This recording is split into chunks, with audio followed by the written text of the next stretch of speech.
Hey everybody, happy Monday and welcome to Joy Has Questions. So tonight I am going to be recapping the Grammys and how epic it was, but also how ultimately they failed like a typical award show in this country. So let's just hop right into it.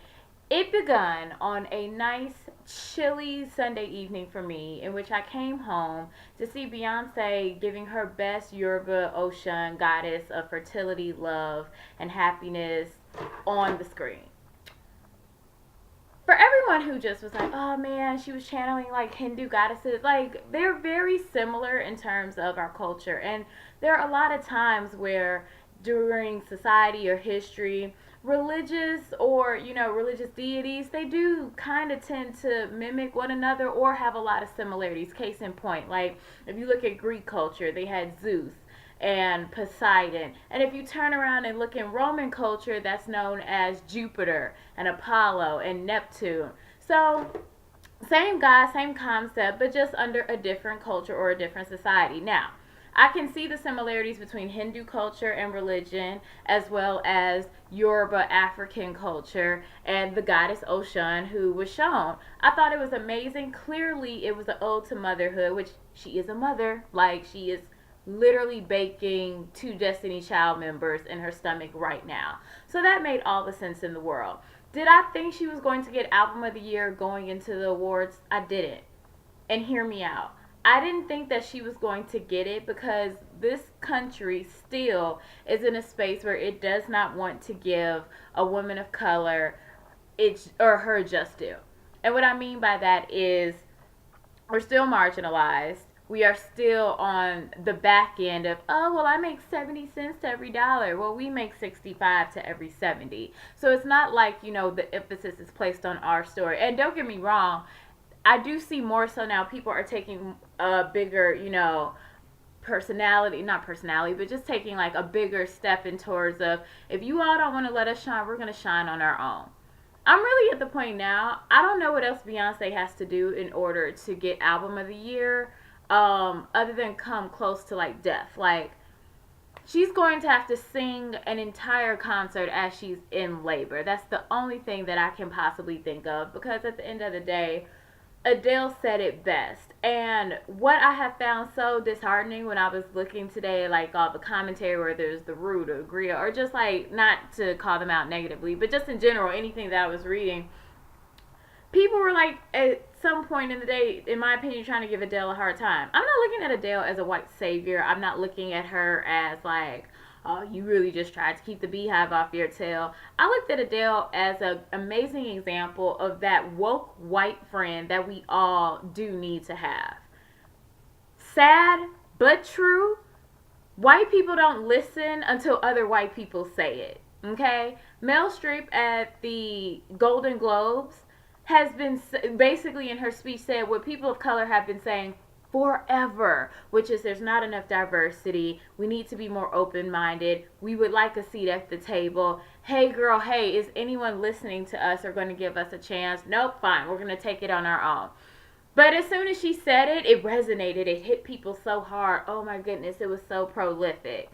So at the end of the day, it's the same concept. Like, it takes another white person to finally make other white people care about issues that are happening in minority communities. So for Adele to step outside of the politically correct space, to be the very antithesis to Taylor Swift's weak ass, and to be like, you know what, I'm going to take this moment to not only fully tell Beyonce this stand moment that I'm about to have, but also to tell her like the courage and the beauty and the humility that it took for you to step out and to pull off a production of this level. Like, no one knew what this was.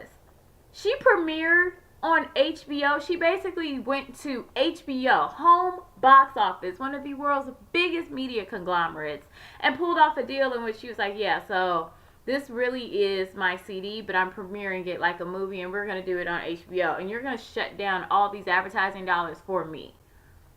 No, that's unheard of. It's as epic as when Michael Jackson debuted the Thriller video. Like, no one has ever. She completely changes the way in which people in just music and just culture. Now she's also putting into the mix like her own social perspectives as a woman of color and celebrating it and saying, you know what, you're not going to make me feel bad for the goddess that I am. And if I take up all fucking 9 minutes and 2 seconds of this performance, you are going to deal and get the ad dollars from a Starbucks commercial 2 hours down the line.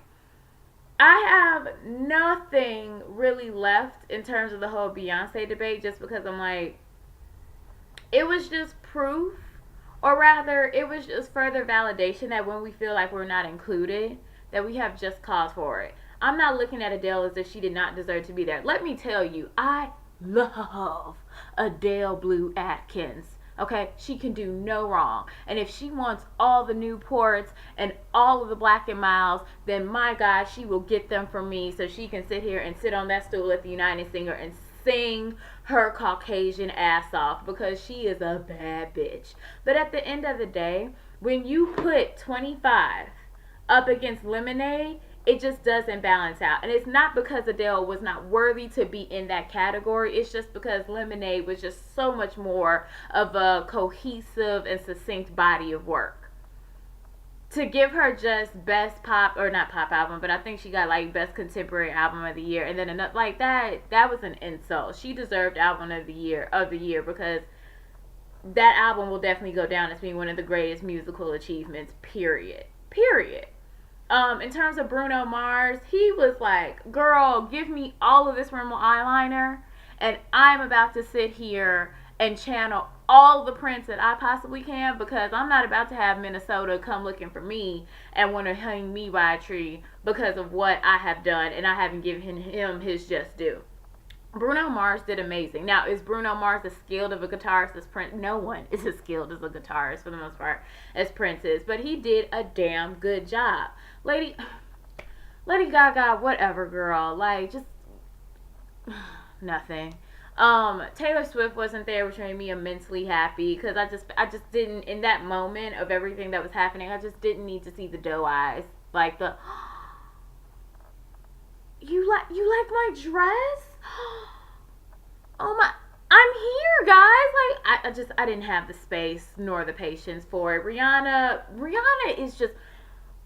is my spirit animal, and I just have to apologize. I spent so many years not liking this girl just because, like, I was such a crazy Chris Brown fan, and when it comes down to it, Rihanna is me. I would have definitely been with all the Hennessy in a bedazzled flash, just like, yes, I know I'm on the front row. Yes, I know everyone sees me drinking. I really don't care. Like, Rihanna was just like, girl, I'm probably high right now. Where are the edibles? And I'm about to sit here and get my life. And she did. I love her for what she stands for.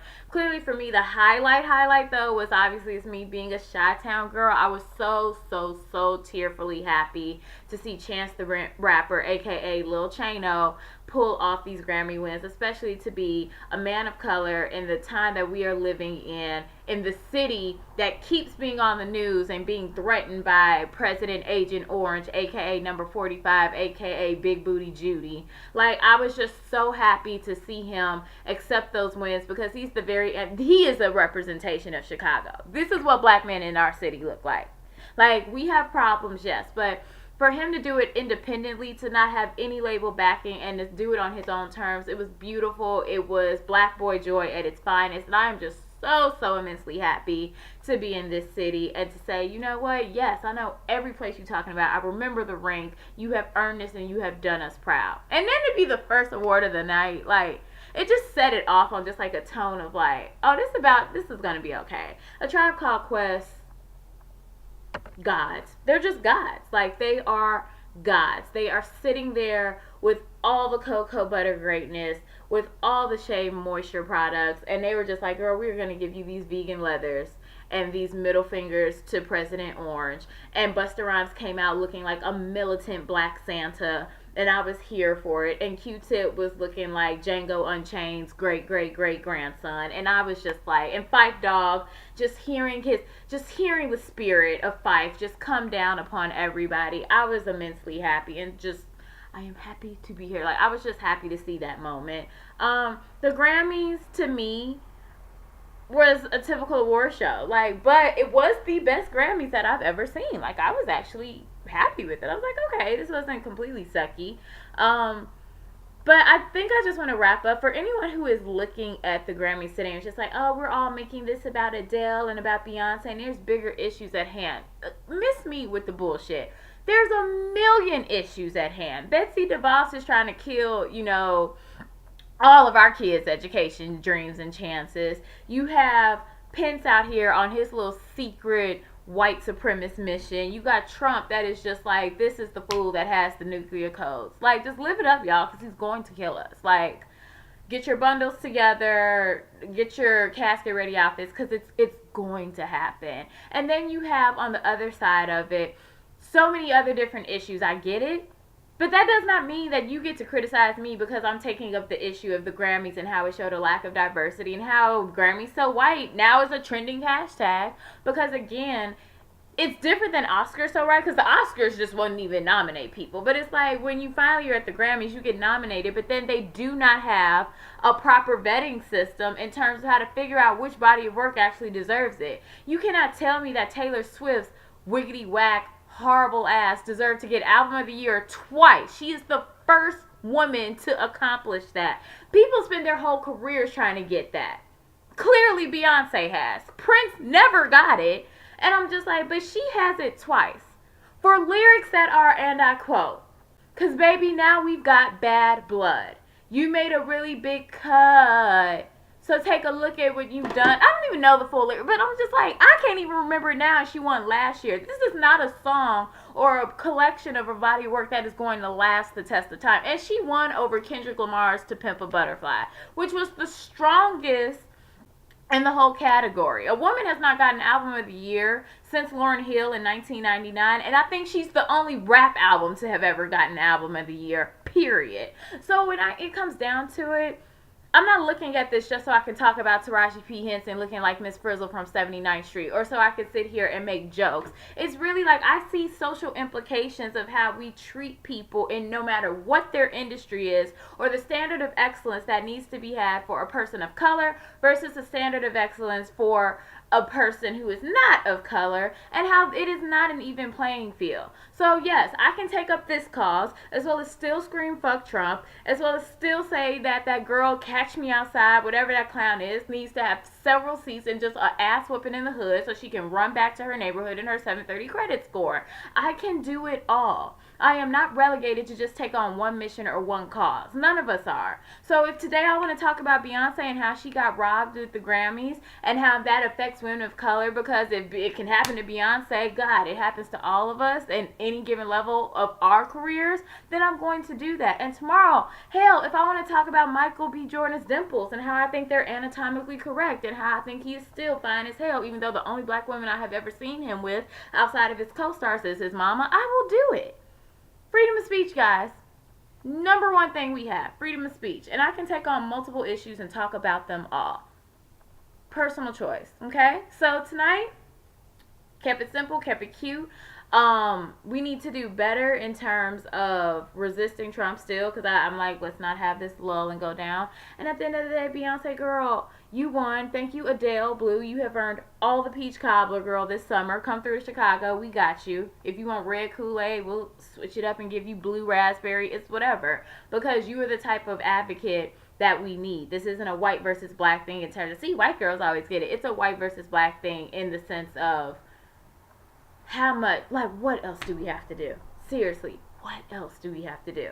So, girls, have a great night. To my brothers, my fellas, sleep tight, don't let the bed bugs bite. Watch a couple of episodes of Martin, play 2K, do whatever. And I will catch you guys tomorrow or later on this week. I think I'm going to go down to, like, just doing 3 videos this week. So, who knows? We'll see.